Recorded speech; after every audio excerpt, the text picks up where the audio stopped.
Alors, l'idée, c'est 2 jours par semaine que vous ayez des cours donc, de droit. Il faut savoir que l'essentiel donc, de la formation de l'AD1 à 70%, donc, c'est de former des juristes, avant toute chose, de former un esprit de juriste. Et pour cela, donc, vous allez avoir des cours donc, de droit à la faculté en effectif restreint. Donc, imaginons si votre promotion est de 25 étudiants, vous aurez la possibilité de suivre des cours de droit à 25 et non pas dans les amphis de 500 étudiants. Donc ça, c'est une force, puisque de ce fait, la formation qui vous est proposée, elle s'effectue sous une pédagogie assez innovante, notamment, donc vous aurez la chance d'avoir un professeur attitré, il vous enverra les cours de droit, vous les travaillerez vous-même, et ensuite il répondra à vos questions, vous ferez à la fois le cours et le TD. Alors qu'habituellement, à l'université, il y a les cours et ensuite le TD, d'accord, la mise en application. Donc là, ça c'est une première chose. Et en fait, le reste du temps, donc, vous allez suivre des cours ici en classe préparatoire. Donc D1 qui signifie droit économie, a priori vous aviez cette information, parce que la particularité de la prépa D1, c'est de former certes des juristes, mais des juristes qui soient ouverts au monde extérieur, c'est-à-dire des juristes qui s'intéressent à l'économie, aux grands enjeux contemporains, qui ont un bagage solide en culture générale et également en langue. Donc vous aurez notamment ici des cours d'économie, de culture générale et de langue. Ça, c'est une particularité également ici. Le double cursus fait que vous validez notamment donc vos 2 années de licence. Et ensuite, donc, si vous avez votre passage à chaque fois en première année, vous pouvez poursuivre bien évidemment en classe préparatoire. La finalité de l'AD1, normalement, c'est pour préparer au concours de l'ENS, Rennes, les écoles normales supérieures de Rennes. C'est un concours qui est très sélectif, il y a très peu de places au niveau national, donc c'est un concours qui est très exigeant, qui demande une formation très exigeante. Le nombre de places est extrêmement limité, mais par contre, l'admissibilité vous donne accès à d'autres parcours. Donc il y a possibilité de faire autre chose que l'ENS Rennes. Juste l'ENS normalement mène au métier de la haute fonction publique ou encore de l'enseignement supérieur, si vous voulez par exemple être professeur de droit par exemple. Donc il y a d'autres débouchés possibles que vous expliquera ensuite Raphaël, pour pouvoir justement te dire bah oui, mais si moi je ne veux pas faire l'ENS Rennes, qu'est-ce que je peux faire après une prépa D1? Vous allez voir, les débouchés sont extrêmement larges. La formation qui vous est donc proposée en prépa D1 est une formation qui est... alors, les filières sont très exigeantes et la formation, elle est de ce fait très exigeante et très solide. C'est-à-dire que vous avez besoin d'avoir une capacité de travail, d'avoir un potentiel pour pouvoir envisager une prépa D1. On a besoin d'optimiser, nous, votre potentiel. Donc ça, c'est vraiment très important. Et avoir justement cette capacité à augmenter cette charge de travail comme en classe prépa. Donc comme en classe prépa, il y aura des cours, des évaluations, des devoirs surveillés. Il y a aussi des cols pour pouvoir s'entraîner à l'oral, puisqu'il faut non seulement être performant à l'écrit, mais également à l'oral, que ce soit en français ou en langue, bien évidemment. Donc en langage prépa, il y a ce qu'on appelle des cols. Il y aura aussi des concours blancs, et tout ceci en plus des examens, des partiels qui sont proposés à la fac de droit. Donc c'est bien finalement ce double cursus.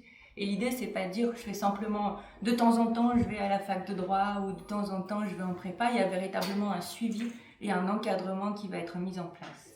La formation est assez lourde, elle est exigeante comme je vous le disais, et par conséquent, il faut que vous soyez encadré, que ce soit à la fac de droit, j'ai un homologue qui s'appelle Monsieur Haineuse qui sera prêt justement à vous recevoir, ou bien moi ici, je serai prête bien évidemment à vous recevoir et à vous aider dans votre orientation et dans votre démarche.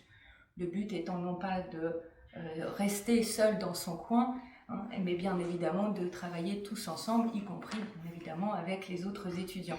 Donc on veut vraiment travailler, on veut vraiment vous former dans un esprit aussi de solidarité, d'entraide, et non pas comme du chacun pour soi, comme je le disais tout à l'heure. D'accord ? Surtout que parfois, les notes en prépa, elles sont toujours un peu faibles, souvent, et donc il faut les assumer, ces notes, mais il faut être capable aussi de rebondir, il faut garder le moral par rapport à ça. Donc nous, vous allez avoir en tout cas une équipe professorale qui connaît bien les exigences du concours, et donc qui sera là également donc, pour vous aider dans cette démarche. Le Raphaël, je laisse te présenter. Bien, donc, bonjour à tous. Donc moi c'est Raphaël Jacob, je suis étudiant à l'EDEC et à la Catholique de Lille dans un double diplôme qu'on appelle le Business Law and Management. Je suis donc du droit et du commerce. Donc je suis donc passé par une D1, mais d'abord je vais vous-même vous raconter un peu avant. Moi je suis un terminal, j'ai un ancien terminal SP Bio, donc j'ai quand même fini en droit.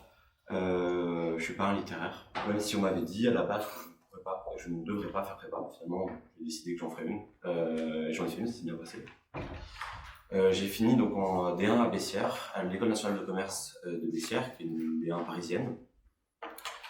Où comme dit un peu précédemment, j'ai pris mon premier 5, mon deuxième 5, mon troisième 5, mais comme tout le monde avait 4, j'étais content. C'est aussi ça un peu la prépa, c'est des notes un peu faibles, mais bon, si vous avez 2, mais si tout le monde a 0, c'est que vous êtes meilleur que tout le monde. Donc voilà, j'ai fait ma D1, ça n'a pas été non plus... ça a été très compliqué au début, je ne vais pas vous mentir, parce que notamment j'avais pas non plus une capacité de travail qui pouvait correspondre à ce qu'on attend des étudiants de prépa. Et pourtant j'ai terminé ma prépa avec une attestation mention très bien de celle-ci. J'ai pas eu l'ENS, mais pour moi c'était pas si grave puisque il y a plein d'autres débouchés à une D1. Donc il y a l'ENS qui vous préparait à devenir des hauts fonctionnaires, ENA, magistrat, Banque de France, professeur aussi ou chercheur. Et ça, c'est l'objectif principal. Et après, vous en avez plein d'autres. Vous avez les écoles de commerce, si vous êtes admissible, Grenoble, EM Lyon. Vous avez le concours BLM pour les DEC, donc qui est un double cursus qui est très diplômant et très important pour la suite, notamment si vous voulez faire le droit des affaires, ça vous le verrez un peu plus tard. Vous avez accès à plein d'autres doubles diplômes, droit économie, droit histoire de l'art, si vous voulez faire commissaire-priseur, droit et sciences, si vous voulez vous investir dans les startups, enfin bref, vous avez plein d'options après. Vous retournez à la fac, certes, et ça peut faire un peu bizarre après un cursus sélectif comme la prépa, mais vous verrez que la prépa va vous préparer pour rentrer dans d'autres cursus sélectifs. Vous avez les doubles diplômes, vous avez ce qu'on appelle les super diplômes en droit, les magistères, qui sont des gros diplômes très très reconnus en France. Vous êtes en fait tout en haut dans la grille de salaire, notamment des cabinets d'avocats ou des juristes d'entreprise. Donc vous verrez, il y a les 4 plus gros à Paris. Vous avez aussi le CELSA, l'Institut des statistiques. Enfin bref, vous avez plein de petites options. Vous avez Sciences Po aussi, Sciences Po Bordeaux, l'IUP de Bordeaux. Vous avez Sciences Po Paris aussi, si vous faites des demandes annexes. En fait, vos débouchés sont énormes puisque on reste quand même ça reste une véritable prépa avec une méthode prépa, avec un développement de votre rigueur. Et c'est l'avantage d'une prépa D1, c'est que vous aurez une véritable rigueur parce que le juriste doit être rigoureux. Vous allez améliorer votre organisation, vous allez améliorer votre capacité de travail. Moi c'est le cas, sinon je ne serais pas là, je dois vous avouer. Mais vous avez tout ce qu'il vous faut pour aborder les meilleurs diplômes en France et à l'international, notamment puisque Dauphine, par exemple, qui a fait un diplôme en rapport avec le barreau de New York, a tout à fait ouvert à prendre des D1, ils en prennent maintenant aussi. Donc c'est là où par exemple l'aspect mélange catholique de Lille et marque institution est très important. Donc moi j'étais dans ces amphis de 500 personnes avec des professeurs qui ne savaient pas la spécificité, qui ne connaissaient pas la spécificité de notre cursus, qui nous regardaient un peu bizarrement. En fait nous on a l'impression de perdre notre temps, c'était un peu le cas. Alors qu'ici, vous avez donc les professeurs qui vous connaissent. Et c'est là où c'est l'avantage d'une D1, c'est que vous êtes un juriste préparé pour les changements du droit qui arrivent, puisque vous ne serez pas en bas de l'échelle, mais des gens qui réfléchissent le droit, des gens qui se trouvent dans les entreprises du CAC 40, des gens qui se vont pour objectif d'être dans les meilleurs cabinets. Et c'est l'avantage pour moi d'une D1, c'est que vous mûrirez, en même temps vous préparerez un avenir. Parce que certes, vous avez plein d'autres manières de faire du droit, mais comme la fac, vous êtes un étudiant parmi 1500, ils n'ont pas le temps de vous produire la même qualité d'accompagnement, la même qualité en termes de préparation pour le futur, la même qualité de dossier. Donc la D1 a cet avantage que en fait, vous pourrez faire tout ce que vous voulez après dans le droit et que vous serez même des gens qui sont reconnus en tant que tels. Par exemple, le double diplôme droit et économie à Nancy, qui est un double diplôme qui suit après Sorbonne dans les graphiques, prend automatiquement les D1. C'est-à-dire que vous envoyez votre dossier et vous recevez un mail 2 mois plus tard, bienvenue chez nous. Ça a été mon cas. Puisqu'on est de plus en plus reconnu dans notre rigueur, dans notre capacité de travail, et surtout vous êtes prêts à passer des concours, puisque les magistères notamment c'est des concours, enfin c'est des examens. Le plus grand magistère, vous êtes avec 150 autres personnes et vous passez un examen. Et je peux vous dire que quand vous avez déjà passé l'examen de l'ENS, que vous êtes préparé à passer des examens, vous partez déjà avec un avantage sur tout le monde. Et c'est l'avantage d'une prépa D1, c'est vraiment, vous vous ouvrirez sur le monde, vous avez accès à plus de métiers en termes d'étendue que simplement une licence de droit. Vous êtes accompagné et surtout vous laissez 2 ans pour réfléchir, tandis que la faculté ne vous laissera pas ce temps. Mais vous restez avec un objectif concours. L'ENS vous demande d'avoir un niveau qui est plus haut que celui que vous demanderez une simple L2. Donc vous bossez, c'est clair, vous bosserez plus que quelqu'un qui est à la fac par exemple. On est sur une double formation, donc ça nécessite déjà plus de travail, de travail personnel que vous avez consacré ici. Notamment, il y a toujours un écart par rapport à ce que potentiellement vous faites en terminale. Moi, quand j'interroge mes étudiants en prépa éco, généralement en terminale, c'est une demi-heure, 1 heure de travail personnel chaque soir. En prépa, alors après, ça dépend vraiment des élèves, on est plutôt à 3 heures, à peu près. On va vous apprendre à raisonner. Le but, c'est pas d'apprendre le code civil par cœur, bien au contraire, mais c'est apprendre à l'utiliser. Et ça, au début, aujourd'hui, vous ne savez pas le faire et on ne vous apprend pas à faire ça au lycée. Donc il y aura toute cette période d'adaptation. Généralement, il y a un semestre d'adaptation. Si on vous dit que la classe prépa, c'est 2 ans, c'est qu'il y a une raison. C'est un entraînement, donc ici, pendant 2 ans. Si vous estimez qu'au bout de 3 mois, ça ne marche pas, là, on va essayer de vous aider à retrouver des méthodes pour pouvoir continuer et rebondir. J'ai oublié d'ailleurs de préciser que cette prépa, elle est ouverte aux élèves qui viennent de S, EL et S. Ainsi, donc, il n'y a pas de crainte à avoir, par exemple, si vous dites, je viens de L ou de S et je n'ai pas fait éco. C'est pas grave. Hein, on va aider, comme personne n'a de droit, en fait, même. Donc, on va vous accompagner ici dans ce sens-là. Donc, forcément, ça nécessite un investissement de votre part. On ne peut pas tricher là-dessus. Il faut qu'on soit honnête. J'ai battu les anciens ES à mon premier DSDECO. Donc, comme quoi, tout est possible. Mais tu verras, un truc qui est important en droit qu'il faut se dire, c'est que certes au début ça va demander du boulot parce que le raisonnement juridique il est particulier, il faut le comprendre. Mais après l'avantage du raisonnement juridique, c'est que quand tu l'as, ça devient très clair. C'est-à-dire que ça devient très clair et tout d'un coup d'avoir les cours avant comme ils le font à la Cato, c'est vraiment pas mal puisque ça vous permet en fait finalement de pouvoir les préparer à votre guise et surtout quand tu as le raisonnement juridique, ça c'est les 6 premiers mois souvent.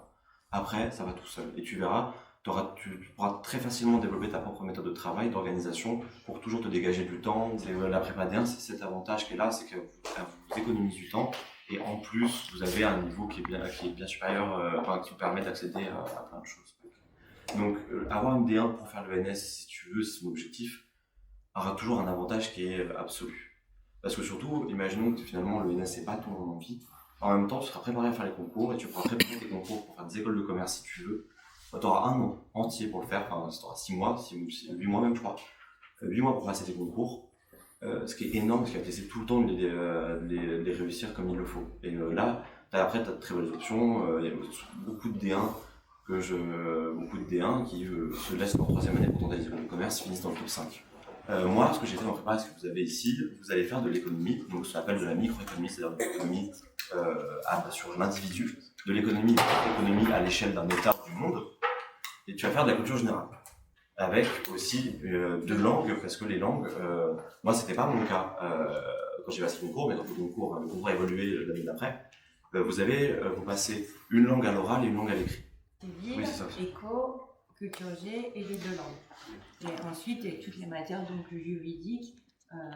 Là, vous allez le retrouver, si vous avez la plaquette, vous allez retrouver les différents cours et le nombre d'heures. Comme je l'ai dit tout à l'heure, globalement, il y a autant d'heures passées ici et à la fac de droit. On fera en sorte de ne pas vous déplacer dans la journée pour gagner du temps. Et la particularité, c'est qu'ici, on aura en plus donc, les DS le samedi matin. Si vos examens, il faut valider vos examens. Oui, si on arrive à valider les examens, on peut prendre toutes les licences possibles ou on est obligé de suivre une licence particulière? Enfin, parce que je pense aux 3 licences de la Cato, du coup, c'est... Le choix, vous choisissez la licence de droit et le lieu, la Cato ou ailleurs. Mais comme je te le dis, il n'y a aucun souci, le magistère Sorbonne, qui est un magistère qui rentre à peu près tous ces juristes, soit dans le CAC 40, soit dans les 5 plus gros cabinets français et américains. Là, cette année, 75% c'est des D1, je crois. Là, au cours des 2 ans, et notamment en deuxième année, on va vous aider aussi en fonction de votre profil de déterminer ce qui est pour vous le plus approprié en fonction de ce que vous aimez et de ce que vous voulez faire. Donc, on vous aidera à constituer des dossiers. Sachant que globalement, en fait, voilà, la formation, elle est là pour développer, on l'a dit, votre raisonnement, votre esprit critique et vous donner le bagage pour pouvoir réussir des concours ou des épreuves écrites quand il y en a pour ce genre de filière sélective. Si vous trouvez la formation Parcoursup, elle a la dénomination CUPGE. Donc classe universitaire, classe préparatoire, classe universitaire aux grandes écoles, pardon. Ce qui permet en fait, c'est la dénomination pour les doubles cursus que vous trouvez quand il y a des liens. Donc vous cherchez par marque institution, ça ne sera pas forcément écrit de cette manière, vous allez le retrouver normalement sur la dénomination D1 faculté libre de droit. C'est quoi les critères d'entrée? Alors nous, ce qu'on va rechercher, ce sont surtout des profils équilibrés. Comme je disais tout à l'heure, que vous veniez de L, S ou ES, il n'y a pas d'importance. Il faut que vous soyez assez à l'aise avec l'exercice de dissertation, que vous aimiez bien faire cet exercice quand même, puisque dans toutes les matières, il y aura des dissertations, ou quasiment toutes. Donc que vous soyez bon en langue également, très bon niveau en langue, dans les 2 langues d'ailleurs. Bref, que vous ayez un profil équilibré, en fait, que vous soyez, que vous ne fassiez pas votre moyenne que sur une matière et puis le reste soit un petit peu bancal, on va dire. Et puis par rapport au type de profil que l'on recherche, ce sont surtout des élèves qui ont encore un potentiel, comme je l'ai dit tout à l'heure. Si vous avez 14 de moyenne générale et vous êtes déjà à fond et qu'il n'y a plus rien à exploiter derrière, c'est un petit peu dommage de vous donner encore une charge de travail supplémentaire. Par contre, si vous avez, vous exprimez une certaine curiosité intellectuelle, vous avez envie d'être nourri intellectuellement et que vous avez, vous aimez à la fois l'économie, les enjeux ici contemporains, le droit, etc., les langues, ce genre de profil qu'on va rechercher. Du coup, quelles sont les langues proposées? Anglais, allemand, espagnol. Okay.